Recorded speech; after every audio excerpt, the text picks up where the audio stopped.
নমস্কার বন্ধুরা, কেমন আছো তোমরা? আজকে আমরা পাঁচমিশালিতে চলে এসেছি ঘুরতে যাওয়ার গল্প নিয়ে। আজকে আমরা ঘুরতে যাচ্ছি ভানজাঙ্গি হিলস। এটি ভাইজাগে অবস্থিত। ভানজাঙ্গি হিলস 3400 ফিট অ্যাবভ সি লেভেলে অবস্থিত। শুনেছি এটা খুবই একটা সুন্দর জায়গা এবং এখান থেকে সানরাইজ বা প্রাকৃতিক দৃশ্যটা খুবই সুন্দর হয়। তাই আর লোক সামলাতে না পেরে বেরিয়ে পড়লাম 5 জন মিলে। ভাইজাগ রেলওয়ে স্টেশন থেকে টুয়ার্ডস আরাকু পাথেরু রোডে যেতে হবে এবং এটা মোটামুটি 3 থেকে 3.5 ঘন্টা লাগবে। রাস্তা যে খুব ভালো তা নয়, তবে একেবারে খারাপও না।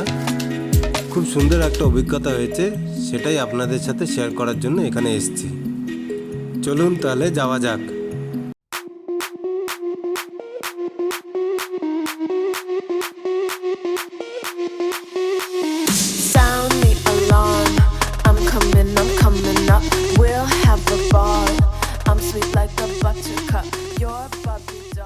এবার আমরা ভানজাঙ্গি হিলস পৌঁছাবো। রবিবার ছুটির দিনে ভিড়টা ভালোই হয়েছিল। এবার অনেকে এখানে আগের দিন রাতে এসে টেন্টে থেকে তারপর আবার চড়াই করে উপরে উঠে সানরাইজটা দেখতে যায়।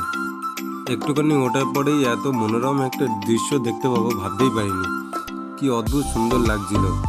মানে আমরা যেখানে দাঁড়িয়ে তার নিচে পাহাড়, দূরে পাহাড়গুলো আর মেঘগুলো ভেসে আছে, মানে মনে হচ্ছে কেউ এঁকে দিয়েছে। আমরা আস্তে আস্তে পাহাড়ে ওঠা শুরু করলাম। সেই সময় একটু ঠান্ডা ঠান্ডা লাগছিল বেশ চারিদিকটা।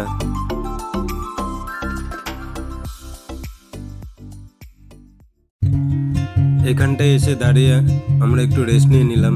এখানে দেখতে পাচ্ছেন একটু চায়ের দোকান টোকান আছে, বসার জায়গা আছে। এখানে বসে আমরা একটু রেস্ট নিয়ে নিলাম, তারপর আবার আগে এগোলাম।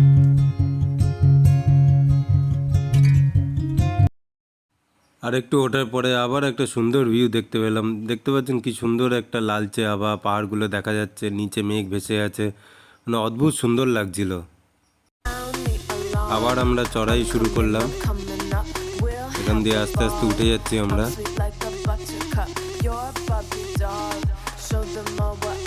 চারিদিকটা খুবই সুন্দর লাগছিল। এই পাহাড়টায় আমাদের যেতে হবে।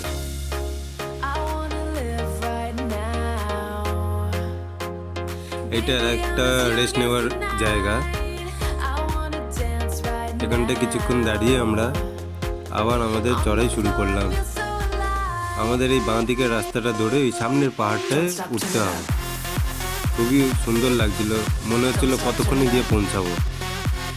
আবার আমাদের চড়াই শুরু। মনে রাখবেন এই রাস্তা দিয়ে ওঠার সময় এই নুড়ি পাথর, ছোট ছোট পাথর এইগুলো আছে, একটু সামলে উঠবেন। অনেক সময় পা স্লিপ কাটে বা সকালবেলা জলের জন্য একটু ভিজে ভিজে থাকে, তো স্লিপ হতে পারে, তো সামলে উঠবেন। যাই হোক, আমরা সামলে সামলে উঠছিলাম আর প্রচুর লোক আমাদের সাথে উঠছিল। পেছনে আরও অনেক লোক ছিল, সামনেও ছিল। এবার শুধু পৌঁছানোর অপেক্ষা।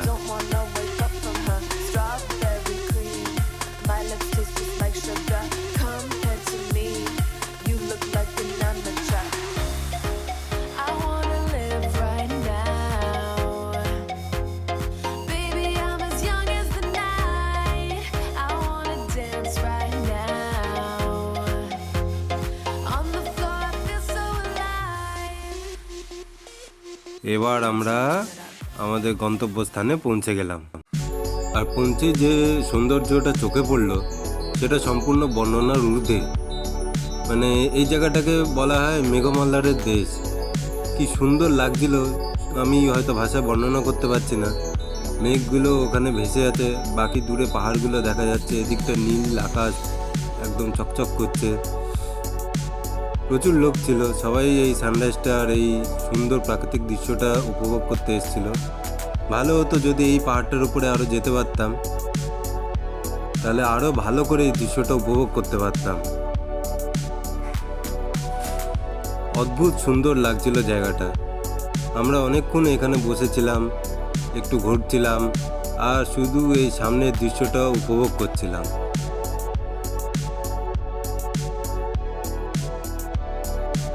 ঘন্টাখানেক এখানে সময় কাটিয়ে আমরা আস্তে আস্তে নিচের দিকে নামা শুরু করি। শুধু অদ্ভুতভাবে দেখেই যাচ্ছিলাম জায়গাটাকে। নিচে নামার সময় এই জায়গাটা আমাদের ডান দিকে পড়েছিল। অদ্ভুত একটা প্রাকৃতিক সৌন্দর্য চোখে পড়লো। দেখতে পাচ্ছেন কত দূরে মেঘ, পাহাড়গুলো দেখা যাচ্ছে, মেঘগুলো ভেসে যাচ্ছে। আর এই যে নিচে ভ্যালির মতন জায়গাটা, কতখানি বোঝা যাচ্ছে জানি না, কিন্তু যা সুন্দর লাগছিল আমি হয়তো ঠিক করে বর্ণনাই করতে পারছি না।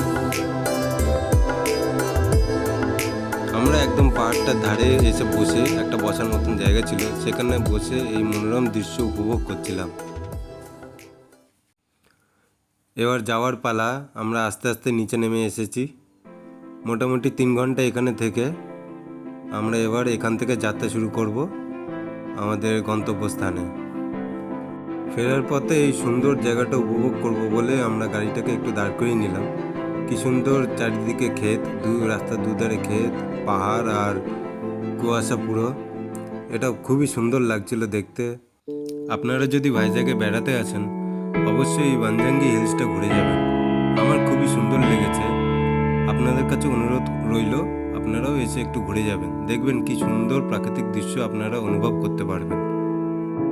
যদি ভিডিওটা ভালো লেগে থাকে তাহলে অবশ্যই লাইক, শেয়ার আর কমেন্ট করে দেবেন। আর এরকম ঘোরার ভিডিও যদি আরও দেখতে চান তাহলে অবশ্যই আমাদের কমেন্টে জানাবেন। আপনাদের কমেন্টের আশায় রইলাম। ধন্যবাদ। বাই।